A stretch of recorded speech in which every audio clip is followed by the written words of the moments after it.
la Asociación Cultural Misterio del Sur Masip.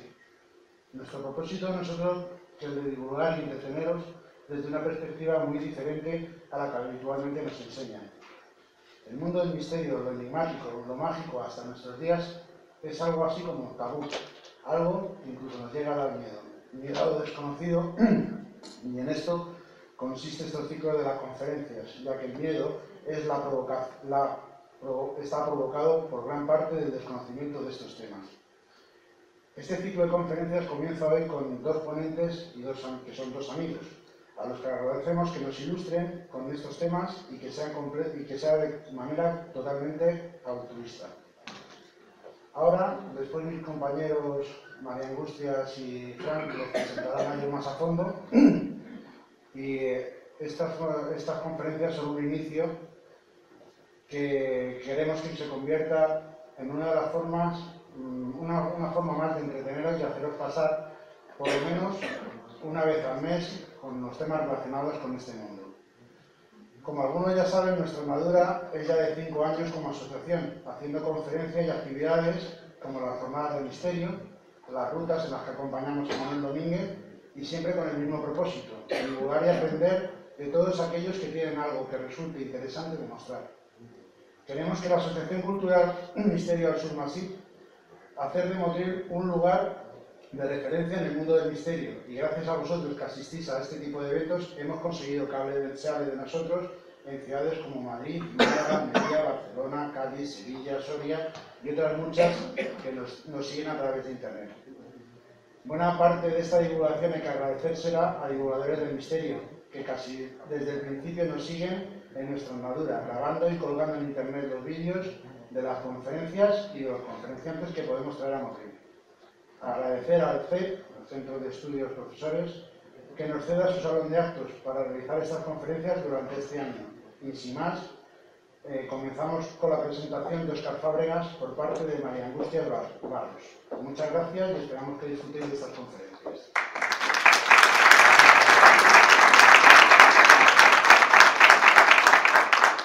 Bueno, buenas noches. Yo voy a dar unas pequeñas pinceladas de la biografía y la obra del autor que me toca presentar, que no es otro que Óscar Fábregas. Óscar Fábregas es almeriense de nacimiento, pero ciudadano del mundo como él mismo se define. Es un apasionado de los misterios, además un incansable buscador de la verdad y del conocimiento. Es licenciado en Humanidades, amante de la filosofía y la antropología, pero siente una especial predilección por la literatura y la historia. Ha desarrollado una amplia trayectoria literaria como bloguero y articulista de diversos medios digitales. Crítico y escéptico por definición. Defiende la búsqueda del saber sin límite, haciendo suya la frase del físico estadounidense Richard Feynman, que dice que hay que tener la mente abierta, pero no tanto como para que se te caiga el cerebro. Actualmente forma parte del equipo del programa de radio Tempus Fugit, de Candil Radio, que está en Huerta de Almería. Un referente en el mundo de lo desconocido. Dirige también Homo Insúlitus, también en el canal Candil Radio. Además de haber publicado su primer libro, que se llama Prohibido excavar en este pueblo, con el sello de la editorial Planeta, tras un exitoso paso por el mundo digital, ha colaborado en publicaciones como Más Allá, Muy Historia y El Ojo Crítico de Radio Nacional de España. Y más recientemente ha publicado varios relatos en las antologías literarias Año 1, 13 muertes sin piedad y Letras para el camino. Ha coordinado también el proyecto filosófico literario Aprende a pensar, que ha concluido con la publicación de la obra Todos los lectores de este libro son inviernos, de la editorial Círculo Rojo. Y paso ya a hablar de su último libro, que lleva por título Pongamos que hablo de Jesús, tema central de la conferencia de hoy. Óscar Fábregas nos acompaña como autor, gran conocedor y estudioso durante muchos años de la figura de Jesús de Nazaret. Son muchas las preguntas que surgen cuando nos sumergimos en la vida de Jesús. Un personaje muy complejo. Y las preguntas que nos podemos hacer, entre otras, es ¿por qué solo 2 evangelistas hablan de la infancia de Jesús, cuando en ella tienen lugar algunos de los grandes dogmas religiosos, como por ejemplo la virginidad de la Virgen María? ¿Nació realmente un 25 de diciembre Jesús? ¿Eran 3 los Reyes Magos? Como ya he dicho, otros muchos interrogantes que esta noche nos vamos a tener. Muchas gracias por acompañarnos y os doy paso a Óscar Fabra.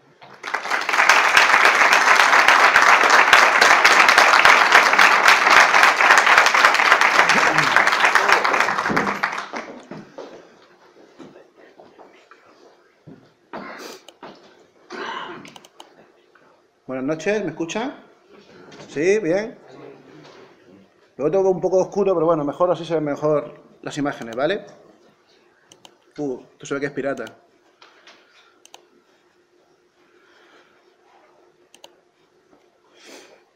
Bueno, antes de nada un poquito de promo. A ver, les cuento.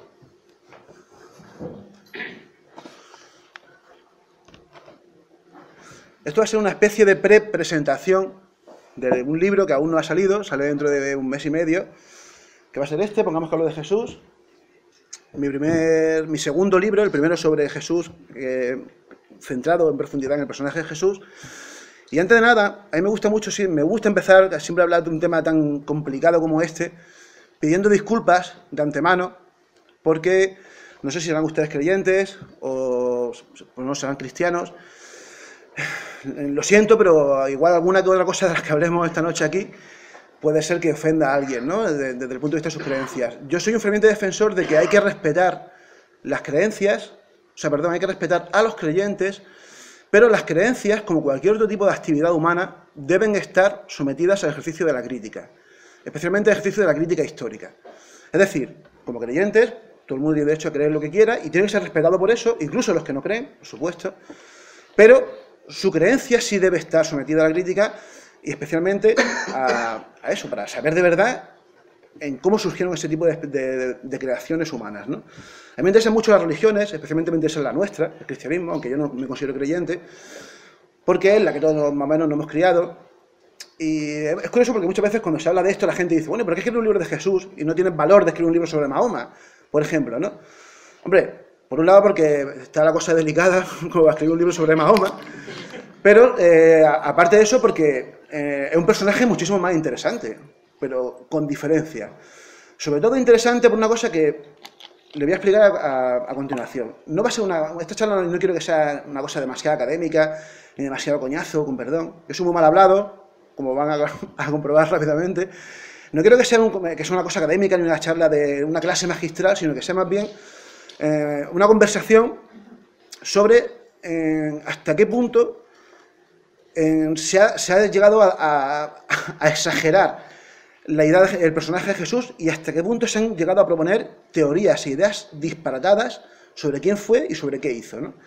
Y vamos a empezar con un ejemplo muy cotidiano y muy cercano, que a mí me gusta mucho y que además así comienza precisamente el libro. El lago de Sanabria, en Zamora. ¿Alguno de ustedes ha estado alguna vez allí? ¿Lo conocen? ¿Alguien sabe la leyenda del lago de Sanabria? No, menos mal, menos mal. Bueno, a ver, os cuento. Hay una leyenda medieval de aproximadamente el siglo XIII, XIV, que es la referencia más antigua que yo he conocido, esta leyenda, que cuenta que estaba un buen día unas señoras en un pueblo, que en la leyenda no dice el nombre del pueblo, estaban un día amasando pan, cuando vieron que un peregrino, un hombre barbudo, con pelo largo, vestido de negro, llegaba al pueblo y iba casa por casa pidiendo pues, que le diesen alojamiento, que le diesen comida, y nadie le ayudaba. Entonces el señor se dirigió a 2 señoras que estaban haciendo pan. Ellas dijeron que tenían poca masa para darle, pero que le daban una poquita. Entonces, cuando metieron la masa de pan en el horno, eso se empezó a multiplicar de una forma tremenda y salió un pedazo de pan enorme, ¿no?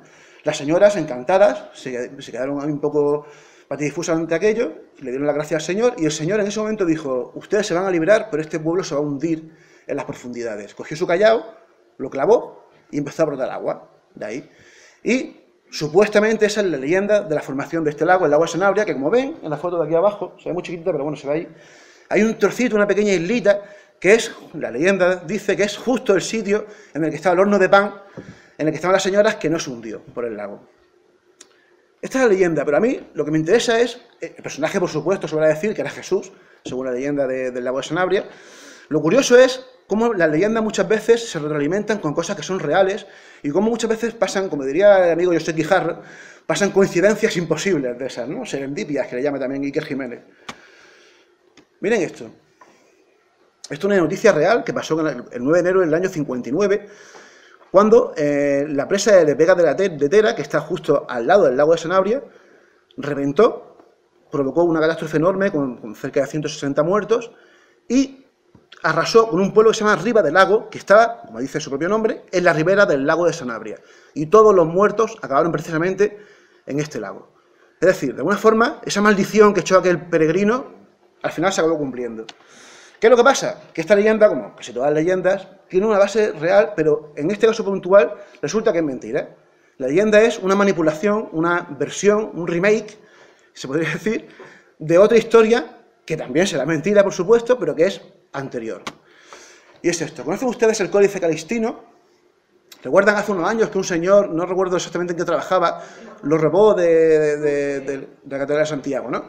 Bueno, pues en ese códice, que el códice se dedica a contar historias sobre el Camino de Santiago, leyendas, a mostrar a antiguas rutas y tal, se cuenta exactamente la misma historia que hemos contado sobre el lago de Sanabria, pero el lago no es ese lago, es el lago de Carucedo, de León, y el protagonista no es Jesús, sino que es Carlomagno. Pero la historia es exactamente la misma, ¿no? Esto es lo que me interesa a mí un poco sobre el personaje de Jesús. ¿Hasta qué punto la cultura popular acaba creando ese tipo de mitos y ese tipo de leyendas? Porque la mayor parte de lo que conocemos sobre el personaje de Jesús, siento decirlo así de contundente, es mentira. Por no decir casi todo. De hecho, la primera pregunta que tenemos que hacernos es esta. ¿Creen ustedes que existió Jesús de Nazaret? A ver, ¿alguien se atreve a decir que sí, por ejemplo? ¿Sí? Vale. Cuando hablo de Jesús de Nazaret, hablo de Jesús histórico, no hablo de Cristo. Es decir, no hablo del personaje del que hablan los evangelios. Que obviamente el personaje del evangelio es un personaje que está tan lleno de una carga teológica que obviamente no existió como tal. ¿Existió un sustrato real? ¿Alguien en el que se inspiraron los evangelistas y los primeros cristianos para crear su historia? Yo defiendo que sí. Defiendo que sí, pero no tenemos ninguna evidencia, porque existe documentación posterior a la de Jesús, pero muy cercana, como son estos autores que cito aquí, que no vamos a entrar en mucho detalle, pero todos los autores, excepto el primero, Filio de Josefo, los demás solamente pueden demostrar la existencia de cristianos, pero no de Jesús, porque el primero que habla y el único que habla realmente de Jesús es Filio de Josefo, y precisamente lo que menciona Josefo parece ser que es una interpolación posterior, que no lo dijo realmente Josefo, ¿no? Pero yo voy a intentar hacerles ver cómo solamente con la información que hay en los evangelios se puede demostrar, o por lo menos asegurar con bastante atisbo de realidad, que existió Jesús de Nazaret. Les voy a poner un ejemplo. Antes de esto tienen que entender un poco cómo se crearon los evangelios canónicos, ¿vale? Los apócrifos ya lo veremos más adelante, si es que da tiempo. Esto viene a ser un poco el cuadro, pero bueno, se puede resumir muy brevemente. En primer lugar, la primera generación son la gente que conoció a Jesús, sé que existió, claro, sus familiares, sus discípulos, y justo después las leyendas de los creyentes, de sus seguidores de segunda generación, es decir, los que no lo conocieron en vida, pero que lo conocieron inmediatamente después, como puede ser Pablo de Tarso o alguno más. Todos estos primeros fuentes crearon una tradición oral, o varias tradiciones orales, porque no son la misma, que se acabaron manifestando aproximadamente en el año 50, 55 después de Cristo, unos 20, 30 años después de su muerte, en una serie de pequeñas obras escritas que están todas desaparecidas, por cierto, que a su vez se manifestaron en obras esenciales, que son el documento Q o la fuente Q.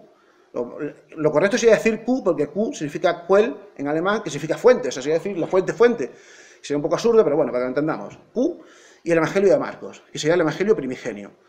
Q no existe, no se ha encontrado, pero sabemos que existió porque en los Evangelios de Lucas y Mateo son remakes, versiones del Evangelio de Marcos ampliadas con un material común que tienen entre Lucas y Mateo que procede de Q. ¿Me entienden? ¿O es muy lioso el rollo?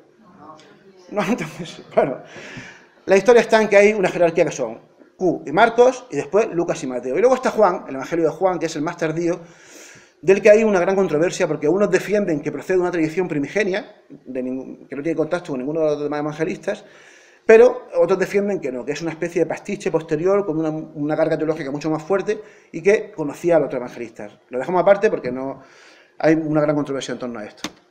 Le voy a hablar un ejemplo. Como decía, sin enrollarnos mucho, para intentar demostrar cómo, simplemente leyendo detenidamente los evangelios y comparándolos entre ellos, podemos ver cómo los propios evangelios se encargan de solucionar problemas y conflictos teológicos de los primeros cristianos, ¿vale? Un ejemplo. Esto es una cita del Evangelio de Marcos, ¿vale? Marcos 1:9-11. Es la famosa escena del bautismo de Jesús en el río Jordán, que todos conocerán, ¿no? No sé si lo han leído, pero bueno, es muy sencillo. La historia cuenta que Jesús fue al río Jordán para que lo bautizase Juan, lo bautizó y en cuanto salió del agua, se abrieron los cielos, bajó una paloma y se escuchó una voz que decía: tú eres mi hijo amado, en ti me complazco. ¿Ve usted algo raro en esto? Dirán, bueno, no, esto es de lo más ortodoxo del mundo, ¿verdad? ¿Por qué fue Jesús a bautizarse? El bautismo de Juan era un bautismo para quitar los pecados. Si Jesús era el Hijo de Dios, como defendieron los cristianos posteriormente, ¿por qué fue a bautizarse? No se preocupen que ese mismo problema lo tuvieron los cristianos. Miren lo que dijo Mateo. Mateo contó la misma historia, pero para solucionar ese problema, un problema grave, porque claro, era una contradicción. ¿Por qué fue a bautizarse si era el Hijo de Dios? No tiene sentido. Introdujo una conversación que no aparecía en Marcos entre Jesús y Juan, en la que Juan le dice: pero bueno, si el que me tiene que bautizar eres tú, que tú eres el Hijo de Dios, tú eres el Maestro, ¿quién soy yo para bautizarte a ti? Y Jesús le dijo: mira, hay que hacerlo porque este es el plan de Dios y hay que hacerlo porque sí, básicamente. Sin embargo, miren lo que hizo Lucas. Un día en que se bautizó mucha gente, también Jesús se bautizó. Y ya está. No dice que la bautizó Juan. En ningún momento Lucas dice que fue Juan el que la bautizó. No hizo absolutamente nada. Y claro, Juan el evangelista, que es, como hemos dicho antes, el último evangelio, fue mucho más lejos y ni siquiera menciona la escena del bautismo de Jesús. Solamente añade una escena que no cuentan los demás, que es esta famosa escena en la que Juan pasa a Jesús por al lado suyo y Juan lo reconoce y le dice: tú eres el Cordero de Dios que quita el pecado del mundo, detrás de mí viene uno, como que él reconoce que es el Mesías que estaba anunciando Juan, es el tal Jesús. Es decir, en cuestión de unos 30 o 40 años que pasan desde el Evangelio de Marcos hasta el Evangelio de Juan, cambió absolutamente este episodio.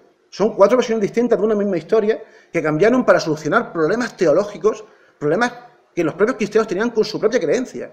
¿Por qué? Porque cuando Marcos escribió esto, él no pensaba que Jesús era el Hijo de Dios.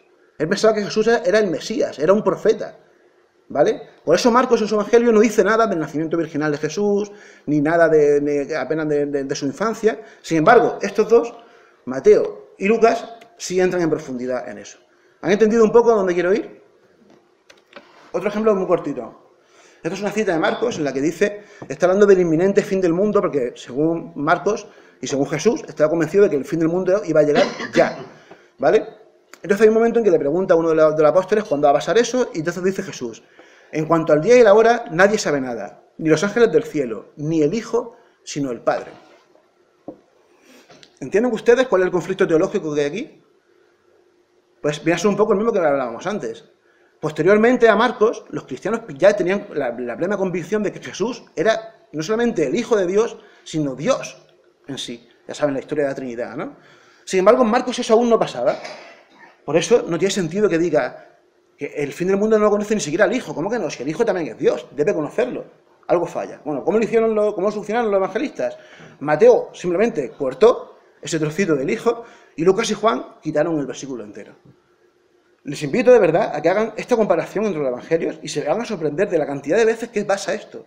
Y esto para mí es la evidencia de que existió un sustrato real. Es decir, ¿cuál es el sustrato real? Que Jesús fue bautizado por alguien que sí era conocido en la época y el que también hay alguna referencia bibliográfica e histórica, que es Juan el Bautista. Eso tenía que aparecer en el evangelio, porque pasó, pero fue reinterpretado por sus seguidores de forma distinta, como hemos visto, ¿no?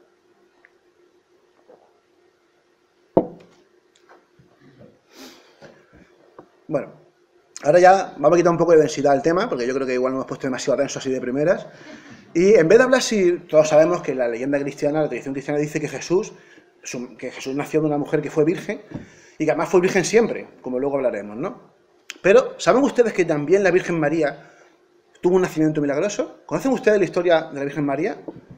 ¿No? Bueno, les voy a contar muy brevemente. Sus padres son Joaquín y Ana. Esta historia no aparece en los evangelios, por supuesto. Sin embargo, sí aparece en varios evangelios apócrifos. Los evangelios apócrifos, pese a lo que se ha dicho, especialmente de divulgadores de este tipo de temas, con muy poco apego a la verdad y mucha gana de vender humo y de vender misterio, los apócrifos no son anteriores a los evangelios canónicos. Como mucho pueden ser contemporáneos y solamente 1, 2 o 3, quizás, ¿no? Casi todos son del siglo IV, siglo V, siglo VI, es decir, muy posteriores, mucho después de los 4 evangelios canónicos que hemos comentado, ¿no? ¿Qué es lo que hicieron los evangelios apócrifos? Completar la falta terrible de información que había en los evangelios canónicos. Los evangelios canónicos, los 4 evangelios, son increíblemente escuetos en la información que aportan sobre Jesús. Básicamente, por ejemplo, el evangelio de Marcos, el primero, el más antiguo, un 60% del evangelio es la última semana de Jesús. No dice nada de sus primeros 30 años de vida. Tampoco lo dicen los otros. O sea, son evangelios muy escuetos en información, ¿no? Para eso se creó el evangelio apócrifo, que se encargaron de rellenar esa información, casi siempre tirando de imaginación, de leyendas y de mitos. Y así surgió la leyenda de Ana y de Joaquín, sus padres. Os cuento. ¿Por qué tenía que ser un nacimiento milagroso el de la Virgen María? Porque fue quien engendró al Hijo de Dios. Entonces, claro, tiene que ser alguien... Hay una cosa que todos sabemos, que es el tema del pecado original con el que todos nacemos. Si María fue la madre de Jesús, aunque su padre no fuese José, que eso habría que discutirlo, tuvo que nacer con el pecado original. ¿Cómo evitar ese problema teológico? De nuevo, planteando que ella no nació sin mácula, inmaculada. La Inmaculada Concepción de María, que todos conocerán, ¿no? En la fecha de no sé si era el 6 o el 8 de diciembre, cuando se celebra la festividad. Bueno, pues la leyenda cuenta que Joaquín y Ana eran un matrimonio ya muy mayor, en torno a los 60, 70 años. Al parecer Ana no podía tener descendencia, y estaban los hombres bastante fastidiados porque especialmente entre los judíos estaba mal visto esto de no tener descendencia, y bueno, el hombre se ve que un día estaba harto, se echó al campo y se piró y estuvo como varias semanas desaparecido, y en esas que un ángel se le presentó a Ana, y le dijo: no te preocupes, que finalmente va a ser bendecida, y además va a ser bendecida con alguien que va a ser importantísimo. Y se quedó milagrosamente preñada sin la participación de su marido, sin la participación de Joaquín, como en el caso de Jesús, y finalmente nació la Virgen María. Por cierto, si nos ponemos a ver, y entiendan por favor la frivolidad que voy a decir ahora, si nos ponemos a ver, si Jesús no fue hijo de su padre, y su madre tampoco fue hijo de su padre, ya la cosa se empieza a complicar un poco, porque realmente su madre y él son hijos de la misma persona que es Dios. O sea, un poco incestuosa la cosa, ¿no? Pero bueno, no nos vayamos tampoco por ahí. Pero hay una cosa muy interesante. Lo que comentaba del dogma de la Inmaculada Concepción. Ustedes saben que eso es, la Iglesia Católica da por hecho que esto es así, aunque mucha gente confunde la Inmaculada Concepción con el nacimiento virginal de Jesús. No es el de Jesús, es el de María. Esto se aprobó en una fecha tan tardía como el año 1854, con una bula que hizo un papa, que no me acuerdo mismo cómo se llama, que es la bula Ineffabilis Deus. Hay una cosa muy curiosa, y que para mí son estas cosas las que me encantan de este tema y lo que me llama la atención, y es que 4 años después de esto, qué casualidad, se aparece la Virgen en un pequeño pueblo de Francia, en Lourdes, a una niña, Bernardita, como decían antes en España, Bernardita Subirús. Se le aparece la Virgen y lo primero que le dice es: un poco raro, ahí tienen la frase, era Inmaculada Concepción, yo soy la Inmaculada Concepción. Qué casualidad. Qué casualidad que de pronto, o sea, se aprueba este dogma y 4 años después se aparece la Virgen para ratificarlo, ¿no? Cosas que pasan en las religiones. ¿Fue siempre virgen la Virgen? Porque uno puede pensar, bueno, pues igual fue un nacimiento milagroso el de Jesús, Dios se enrolló, tuvo un hijo con él, pero la Iglesia no dice eso. No sé si ustedes lo saben, pero la Iglesia no dice que el nacimiento, que la Virgen fuese virgen antes del parto, sino que fue antes, durante y después del parto. Ahora bien, ¿cómo explicamos los hermanos de Jesús? Eso sale en los evangelios canónicos. En los evangelios canónicos se habla de 4 hermanos que son Santiago, José, Judas y Simón, y de 2 hermanas que no dice el nombre, pero son 6 hermanos tenía Jesús. ¿Cómo se explica esto si la Virgen era virgen? Siempre fue virgen. Bueno, pues, como de nuevo, para solucionar este problema teológico, surgieron diferentes perspectivas. En los apócrifos se cuenta que Jesús tuvo un matrimonio anterior y que tenía todos estos hijos, venían de antes, y por eso siempre se le suele representar a Jesús como un señor muy anciano y a la Virgen como una señora muy joven, cuando eso no se dice en los evangelios canónicos, solamente se dice en los apócrifos y la tradición cristiana. ¿Por qué? Para justificar que los hijos eran de José de antes, ¿no? Esto, por ejemplo, por cierto, esto es un cuadro muy bonito, es un mural de Giotto, que está en una capilla en Italia, que se llama El viaje a Egipto, y aquí se ven esos hermanos acompañando a Jesús y a la Sagrada Familia en el viaje a Egipto. Pero esto que estoy diciendo, esta versión de la historia, lo de que eran hijos de José de un matrimonio anterior, no es lo que dice la Iglesia Católica. ¿Saben ustedes lo que dice la Iglesia Católica? ¿Saben ustedes cómo lo explica? Dice que eran primos. En serio, no es cachondeo. Además, lo dice, y para explicarlo, de esto se encargó un señor, por cierto, muy curioso, se llama San Agustín, lo conocerán, San Agustín de Hipona, un santo del siglo V, que antes de ser santo fue un hombre especialmente aficionado a las mujeres y a la mala vida, y de pronto tuvo una conversión espiritual, y el hombre se convirtió en un fundamentalista radical de la Iglesia del catolicismo, y este hombre, contrariado por este tema, se le ocurrió decir, no, es que en realidad eran primos porque Joaquín y Ana, los que hemos dicho antes, no solamente tuvieron a María, sino que tuvieron 2 hijas más. Y además las 2 se llaman María, también como ella, que una es María Cleofás y otra es María Jacobí. Y pues tuvieron varios hijos, que son estos 6 que estamos comentando, ¿no? ¿A qué se agarran? A que el término griego, el término hebreo, perdón, para hablar de hermano, que no me acuerdo mismo cuál es, es complicado explicarlo. En el sistema de parentesco judío, el término es como nosotros cuando hablamos aquí de primo hermano. Para ellos un hermano y un primo hermano es lo mismo. El vocablo que se usa es el mismo, ¿vale?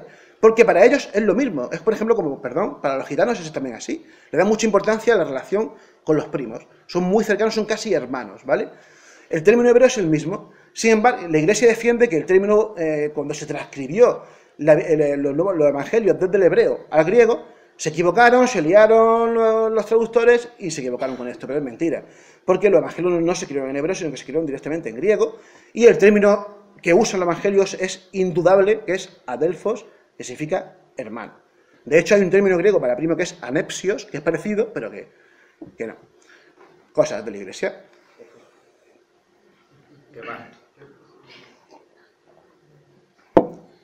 Perdonen la escatología, pero esto es verdad. Supongo que muchos de ustedes conocerán la historia de Santo Prepucio, ¿no?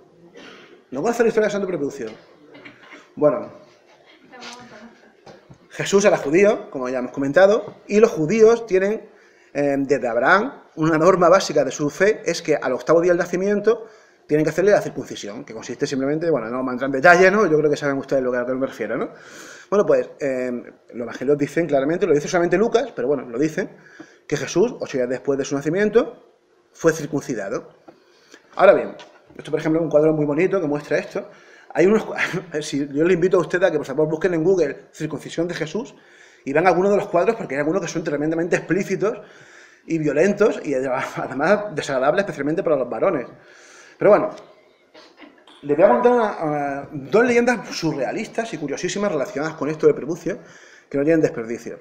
A ver, según la cristiandad, Jesús, después de morir y después de resucitar, ascendió a los cielos, en cuerpo y alma. ¿Qué pasó con el prepucio? No, puede parecer cachondeo, pero ¿qué pasó con el prepucio? Si ascendió en cuerpo y alma, ¿el prepucio también ascendió? ¿Se quedó el prepucio en tierra? ¿Dónde estaba el prepucio? ¿Qué pasó con ese prepucio? Bueno, pues aunque ustedes no se lo crean, hasta hace poco existían como 4 o 5 prepucios de Jesús, reliquias de prepucios de Jesús en diferentes sitios de la cristiandad, entre ellos en Chartres, pero especialmente en un sitio de Italia que se llama Cálcata, en el que los sacaban en procesión, y era la procesión del Santo Prepucio, hasta que en el año 1990 lo robaron. O sea, algún desalmado tiene en su casa el Santo Prepucio de Jesús. Y, bueno, la historia está en que este conflicto que os planteaba, ¿qué pasó con el prepucio después de la ascensión de Jesús? Aunque parezca una tontería, esto ha dado lugar a discusiones teológicas de los padres de la Iglesia. Y además ha dado lugar a 2 cosas maravillosas. Primero, el dedo momificado de Santa Catalina de Siena. Esta señora es una mística del siglo XIV que, como todos los místicos, dentro de sus viajes surrealistas, aseguraba que, como Santa Teresa de Jesús y alguno más, que se encontraba con Cristo. Y ella aseguraba que cada noche, cuando se encontraba con Cristo, se casaba con él y que él, atención, le ponía de anillo de bodas su prepucio. Y de hecho, fíjense ustedes como su dedo, a la altura a la que iría el anillo, tiene como una forma así como que está un poco doblado, está un poco mellado el dedo ahí, ¿no? Esta señora estaba convencida de que eso era así. Hay otra señora, que no me acuerdo cómo se llama ahora mismo, que era aún peor, que aseguraba que el prepucio se le aparecía en la boca. Y lo mascaba, se lo tragaba y le volvía a aparecer de nuevo en la boca, ¿no? Pero bueno, aún más surrealista que esto, es una obra increíble. Yo la tengo, pero está en latín y es bastante difícil de entender, pero más o menos la he podido entender a duras penas. Una obra de un señor del siglo XVII que se llama Leo Alatius, que este señor aseguraba que el prepucio ascendía a los cielos y que son los anillos de Saturno. ¿En serio? No es cachondeo. Aseguraba que eso era el prepucio de Jesús, ¿no? No me digan que no son maravillosas esta historia, al margen de que sean mentiras o lo que sea, ¿no? Es maravilloso la imaginación y siempre desde el intento de explicar problemas teológicos que es en torno a lo que gira todo este tipo de cosas, ¿no? Lo que comentábamos antes, los años ocultos de Jesús. Esto es un gran misterio porque de los 4 evangelios canónicos, solamente 2, Mateo y Lucas, hablan del nacimiento de Jesús. Marcos, el primero, y Juan, el último, no dicen absolutamente nada de él hasta el bautismo en el Jordán, hasta que tenía 30 años. ¿Por qué? ¿Cómo puede ser? Que no sepamos absolutamente nada. Ni siquiera los apócrifos hablan de esos años. Hablan un poco más de la infancia, pero no se sabe nada de unos 20 años de la historia de Jesús. Claro, imagínense, esto ha dado pie a una cantidad increíble de eso, ¿no? De rumores, de teorías, de propuestas. Yo le voy a poner unos cuantos ejemplos de las más maravillosas para que alucinen. Esta es muy conocida y esta es de las más bonitas, aunque obviamente no tiene ningún viso de credibilidad, y se puso muy de moda a finales del siglo XIX. Es una obra de un señor que se llama Nikolai Notovich, de origen ruso, que se llama La vida desconocida de Cristo, y este señor aseguraba que durante los años perdidos, durante esos 20 años, entre los 7 y el año 30 o así, Jesús estuvo en estuvo en el Nepal. Estuvo en el Nepal, estuvo en el Tíbet, estuvo aprendiendo con los budistas, y de ellos aprendió todo lo que sea su mensaje, que luego, cuando volvió a su tierra, empezó a predicarlo y tal. Como luego veremos, esta obra tiene mucha influencia en una teoría muy curiosa, que es la teoría de Cachemira, que luego entraremos en profundidad, pero que esa teoría habla de lo que pasó después de la muerte, en este caso de la no muerte de Jesús, después de la cruz. Pero este libro es muy curioso porque cuenta, durante unas 50, 60 páginas, con todo grado de detalles, cómo fue la historia de Jesús durante esos años, y totalmente sacado de la manga, porque no hay ninguna documentación que lo demuestre. El tal Notovich asegura que él está de viaje por el Nepal, tuvo un accidente de caballo, se partió una pierna y lo cogieron en el monasterio de Hermits, que está en Nepal, y allí, de estas cosas que pasan, ¿no? Pues tuvo acceso a unos libros que tenían los lamas en los que contaban la historia de Jesús. Pero bueno, esto es mucho más maravilloso. Además, el compañero Chris Sauber, que está por aquí, igual conoce a este señor, que es muy curioso porque este señor mezcla un poco todo, dentro de lo que es el mundo del misterio. Ya saben que hay gente que abusa del sincretismo de una forma tremenda, ¿no? Y esto pues mezcla el Jesús con los celtas, con stones, con platillos volantes, y un poco todo está ahí, ¿no? Pero este señor defiende que Jesús durante esos años estuvo en Inglaterra y estuvo aprendiendo con los maestros druidas, que según él son los que construyeron los templos, o sea, Stones y algunas figuras más como que hay en la zona de Stonehenge, que obviamente eso no es así, no fueron los celtas, ni fueron los chamanes, ni nada por el estilo, sino que esos fueron pueblos muy, muy anteriores a los celtas, ¿no? Pero bueno, lo curioso es que hay una leyenda, y esta sí la tengo yo localizada, muy anterior, de los años 30 o así, del siglo XX, en el condado de Cornwall y Somerset, que son unos condados que hay en Inglaterra, que están especialmente dedicados a la minería del estaño. Surgieron una serie de leyendas a principios del siglo XX que defendían que Jesús había estado allí, con José de Arimatea, que según la leyenda era su tío, y que se habían dedicado al comercio de estaño, que efectivamente desde la más remota antigüedad los fenicios viajaban a esta región de Inglaterra para comerciar con estaño y se lo llevaban a Oriente Medio, ¿no? Y de ahí viene un poco esta leyenda, pero bueno, este libro, y yo tengo localizados 2 más de esa misma época, defienden con pelo y señales cómo fue la supuesta vida de Jesús durante esos años en Inglaterra, ¿no? Y luego está la versión que dicen los evangelios, por lo menos lo dice Mateo, que es que Jesús estuvo en Egipto, como todos saben, ¿no? Durante unos cuantos años. Pero realmente todo esto son fabulaciones e inventos de los que no tenemos la mínima constancia, aunque, como todo esto, pues es maravilloso. Esto ya son palabras mayores, ¿no? Ya nos ponemos un poco aquí espléndidos. Bueno, a ver, sé que es un coñazo leer esto, pero bueno, solamente les pido por favor que se lean brevemente el último párrafo, a ver si son capaces de averiguar de qué libro procede esto.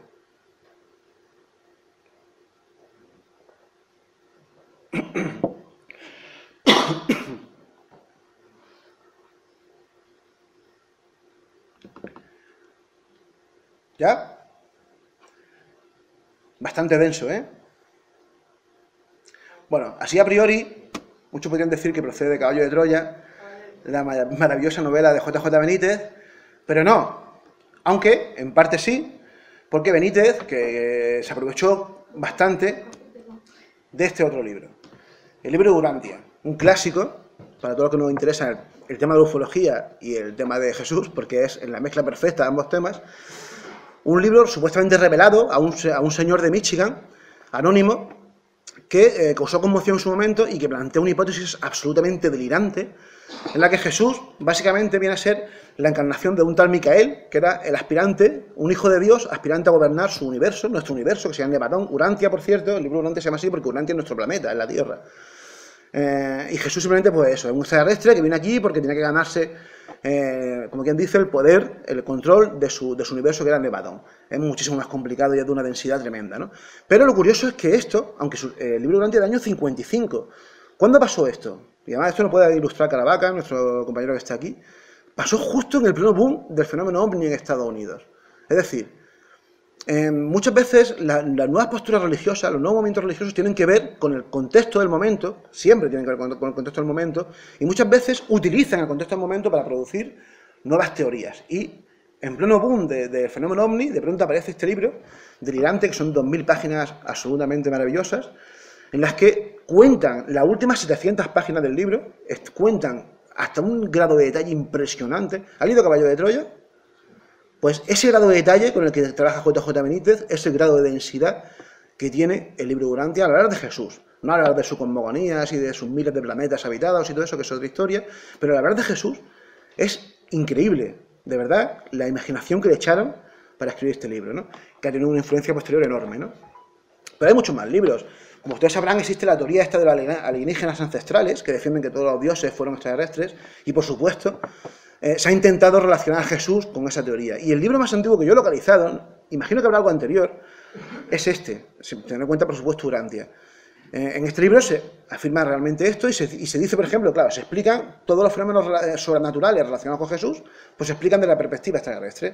El nacimiento virginal pues fue fecundado por extraterrestre la Virgen María, ¿cómo se llama esto? Cuando resucitó, pues lo mismo, fue evaporado por una nave espacial que se lo llevó. Intentan explicar todos los fenómenos de los milagros, pues porque era un extraterrestre y podía romper las leyes de la física y cosas así, ¿no? Intentos de explicar de nuevo una realidad que no es así. Pero bueno.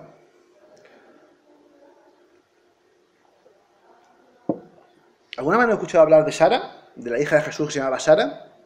¿Sí? ¿No? Bueno, esto es una leyenda que desde el 97, 98, hacia esta parte, se ha puesto de moda y todo procede exactamente de un libro que se llama La Revelación de los Templarios, en el que aseguran que Jesús y María Magdalena tuvieron una hija que se llama Sara. El Código Da Vinci no menciona en ningún momento a Sara, aunque se inspira un poco en esta historia, pero este libro que digo, La Revelación de los Templarios, que fue una de las fuentes de inspiración, por supuesto, de Dan Brown, asegura que tuvieron una hija que se llama Sara y que, tras morir Jesús, María Magdalena, junto con María Salomé, María Jacobí, Lázaro, San Maximín y esta tal Sara, llegaron al sur de Francia, a un pequeño pueblo cerca de Marsella, y que allí se instaló María Magdalena junto con su hija y tal, ¿no? La historia está en que les invito a que comprueben de nuevo por Google y verán como hay cientos de páginas web que dan por hecha esta historia como si fuese verdad, sin, de verdad, acercarse y informarse de verdad de quién es Sara. Os voy a contar la historia porque es muy, muy, muy curiosa. Efectivamente existe una leyenda en la Provenza, en la Camarga, de un pueblo que se llama Santas Marías de la Mar, que cuenta esta historia. Pero lo que cuenta la historia es distinto. Cuenta que llegaron María Magdalena, María Jacobí, María Salomé, Lázaro y algunos más, pero no la tal Sara. La tal Sara, ahora lo contaré, estaba ya allí. Lo curioso es que existe toda una devoción hacia Sara y hacia estas dos señoras, María Jacobé y María Salomé, que hacen que cada 24 y 25 de mayo se celebre una romería multitudinaria que es la fiesta principal de todos los gitanos de Francia. Y se reúnen por cientos de miles de gitanos. Para los gitanos de Francia, Sara la Cali, como la llaman, Sara la Negra, es su virgen, ¿vale? Y es, pues ahí tienen varias imágenes de ella, no se ve muy bien, pero bueno, es esa señora de ahí. Sara la Negra. Las otras dos son María Jacobí y María Salomé. Supuestamente, allí, en Santa María de la Mar, que está al lado de Marsella, como decía, están los restos mortales, tanto de María Magdalena, como de estas dos señoras, María Salomé y María Jacobí, que son las tres, por cierto, en todos los evangelios, las primeras que van a ver el cuerpo de Jesús son estas tres señoras, son las que se lo encuentran, con las que llegan a la tumba, se la encuentran vacía y no está el cuerpo, ¿vale? Lo curioso es que la leyenda no dice nada de que Sara fuese la hija de Jesús, ni nada por el estilo. La leyenda es muchísimo más bonita. Sara, según la historia, era una gitana de allí, de la Camarga francesa, que estaba en la playa un día de tormenta cuando de pronto vio que venía un barco y que estaba a punto de zozobrar por culpa del oleaje. Entonces cogió Sara, se quitó su pañuelo, lo tiró en el mar, y como si fuese una tabla de skate, o sea, de surf, se fue hasta el barco y fue rescatando, además esta representación lo muestra perfectamente, fue rescatando una a todas las señoras que iban en el barco, que ahí están de nuevo, María Salomé, María Jacobí y supuestamente aquel el Lázaro, no está María Magdalena, pero es la misma leyenda. Es decir, nadie en la Camarga, nadie cree que esta señora es la hija de Jesús. Esto se lo sacaron de la manga los autores de la Revolución de los Templarios y se ha convertido ya en un lugar único que se repite acríticamente una y otra vez en decenas, por no decir cientos, de libros del misterio.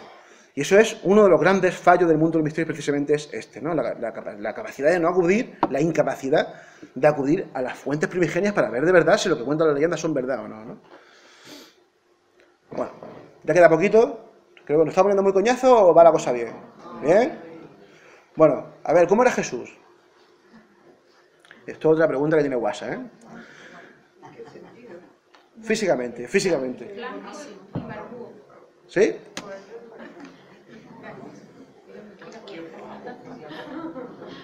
Por ejemplo, todos ustedes tienen una idea más o menos visual, ¿no? De cómo es Jesús por las miles de representaciones, ¿no? Sí, debería ser, porque es semita y era judío, pues tiene que tener un aspecto así, ¿no? Sin embargo, como vemos, la imaginación es poderosísima y se han propuesto cosas alucinantes. Por ejemplo, esto. Aunque parezca mentira, unos años antes de Hitler, en pleno locura del fenómeno ario, un señor que se llama Houston Stuart Chamberlain, en 1899 escribió un libro rarísimo que se llama Los Fundamentos del siglo XIX, en el que plantea, este señor era un germano, aunque era inglés, era germanófilo total y defendía la existencia y la superioridad de la raza aria, y este señor aseguraba que Jesús y sus padres eran descendientes de un grupo de macedonios de la zona de Grecia, arios, que llegaron a Palestina, se instalaron y se fueron reproduciendo entre ellos sin mezclarse con los inferiores judíos, como es lógico para los nazis, y que pues así menos estuvieron durante muchos años hasta que finalmente nació Jesús. Imagínense, ¿no? El despropósito. Esto llegó hasta el tiempo de Hitler y existen varios autores contemporáneos a Hitler que siguen defendiendo esta barbaridad, porque querían casar de alguna forma el conflicto que supone creer en Jesús y ser nazi, porque los nazis odian a los judíos y Jesús era judío, de alguna forma había que solucionar ese problema, pues ya está, Jesús era ario.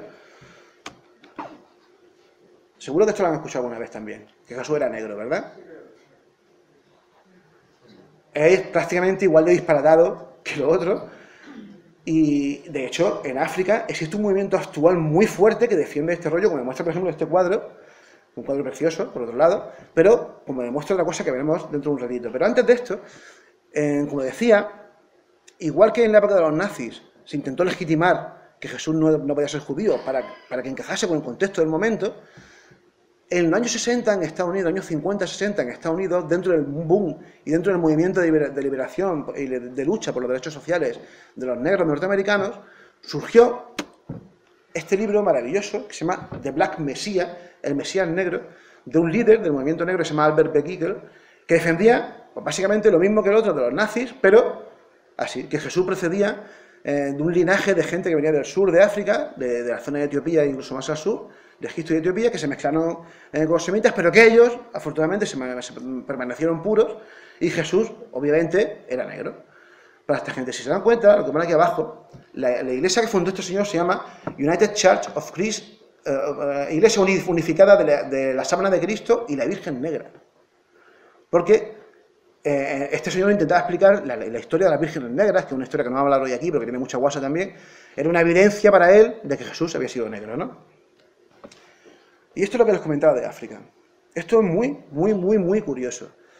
Esto es una aparición mariana que se produjo el 28 de noviembre de 1981 y que es posiblemente la más importante de todo el continente africano, y que le pasó a esta chica, Alfonsine Mumereke.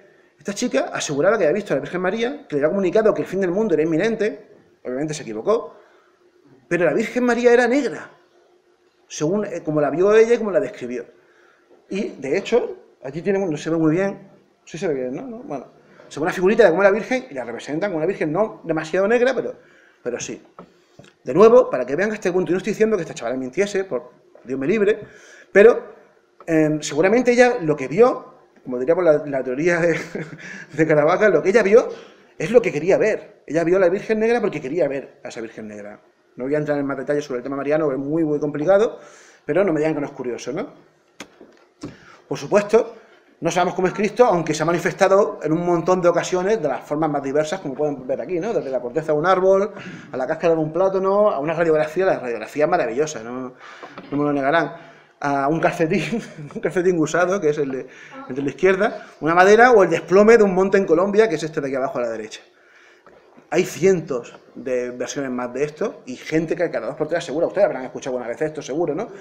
Yo recuerdo en España un tipo que decía que había salido la cara de Jesús en un jabón, ¿vale? Pues bueno, cosas que pasan, ¿no? Desde luego se ha intentado, desde el punto de vista científico, se ha intentado ver cómo era Jesús, y de hecho en el año 2001 la BBC lo intentó mediante un antropólogo forense, Richard Neff, importante de la Universidad de Manchester, intentar hacer un retrato robot de cómo pudo ser realmente Jesús, y ofreció que, bueno, no sé exactamente de dónde lo sacaron, porque tampoco tiene una especial credibilidad. Algunos dirán, bueno, ¿y por qué no cogen la sábana santa, que supuestamente es las reliquias en la que sale la cara impresa de Jesús, y sacan eso? Bueno, no vamos a entrar en ese detalle, pero seguramente porque la sábana santa es falsa. Más que falsa, porque no es de Jesús. Es una anomalía curiosísima, pero seguramente no pertenece a Jesús. Y bueno, ya voy poco a poco terminando.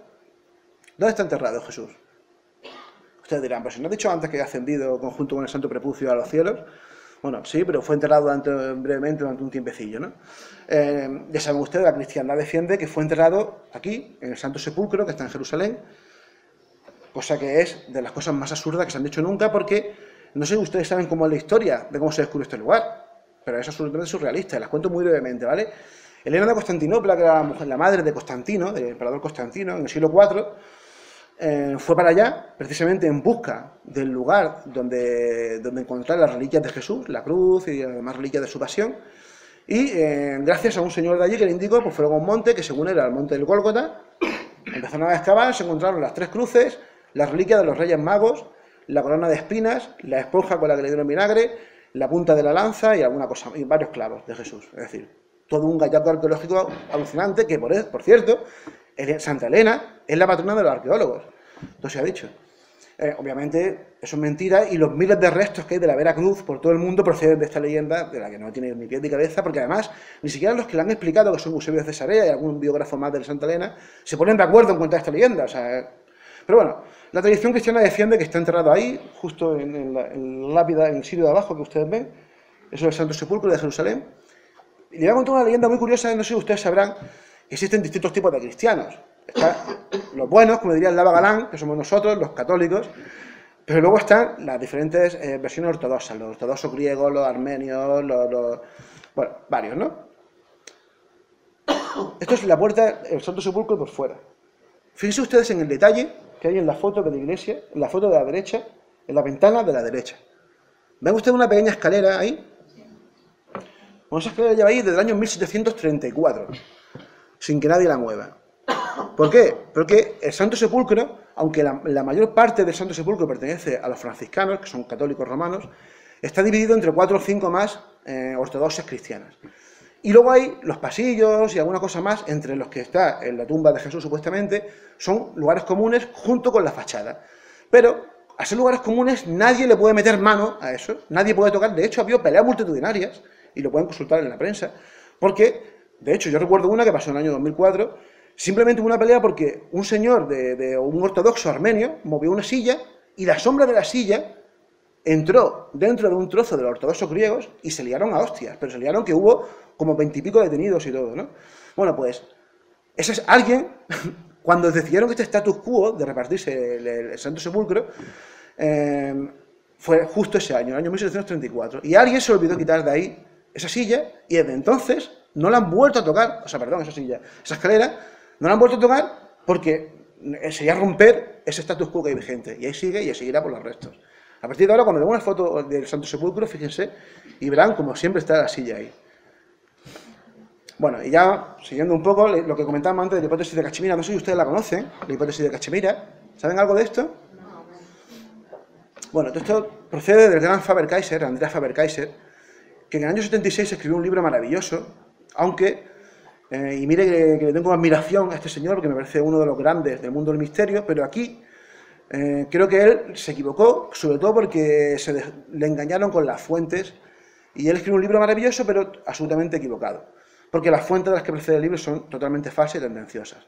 Pero en este libro él lo planteaba, haciéndose eco, entre otras cosas, el libro que comentábamos antes del Nepal, que Jesús no murió en la cruz, sino que fue todo como una estratagema, un montaje que hicieron, parecía que había muerto, pero no murió, consiguió ser rescatado, se lo llevaron sus discípulos y emigró hacia el este.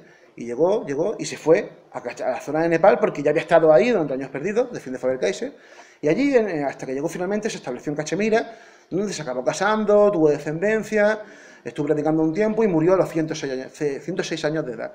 Y está enterrado aquí. Junto donde está el señor es Srinagar, que es la capital de verano de Cachemira, en lo que se llama Santuario de Rozabal. De hecho, Faber-Kaiser aporta fotos de esto, hay muchísimas historias sobre esto. Como pueden ver, la prueba esencial, y sin duda yo creo que les va a convencer a ustedes, son las supuestas huellas de Jesús, que están allí, que claramente son huellas humanas, y que además muestran, según dicen los creyentes, muestran incluso una herida en el pie de Jesús, que está ahí abajo, pero bueno. Y por supuesto, como hemos dicho, Jesús tuvo hijos, y este señor, que ven aquí, es su descendiente. Este es un señor que se llama, tiene un nombre muy bonito, que es Sahibzada Basharat Shalim, y durante años fue el custodio de este santuario de Rozabal, en Srinagar, en Cachemira, y asegura que tiene todo el árbol genealógico que le remonta hasta Jesús y que era descendiente de Jesús, ¿no?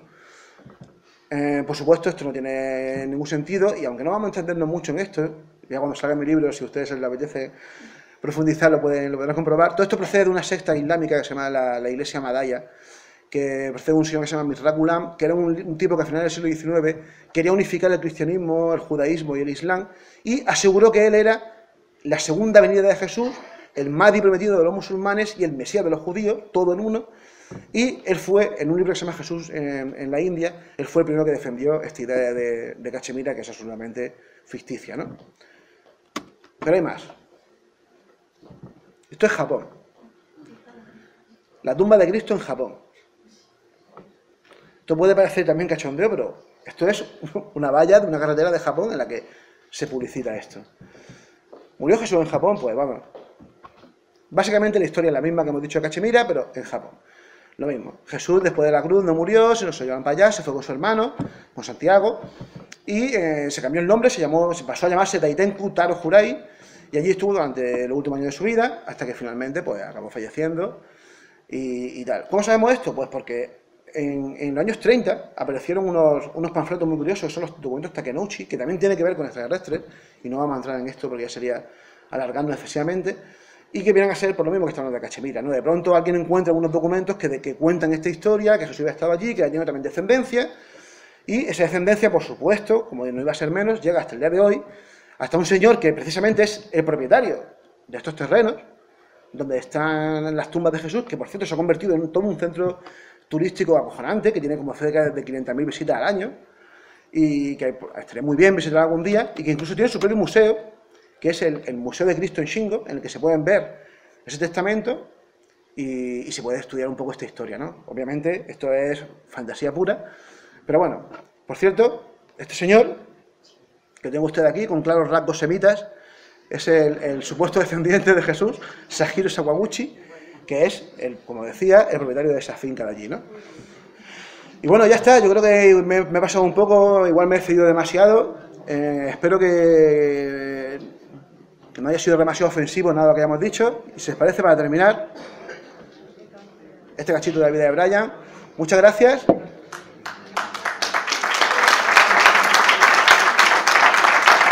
No tenemos audio.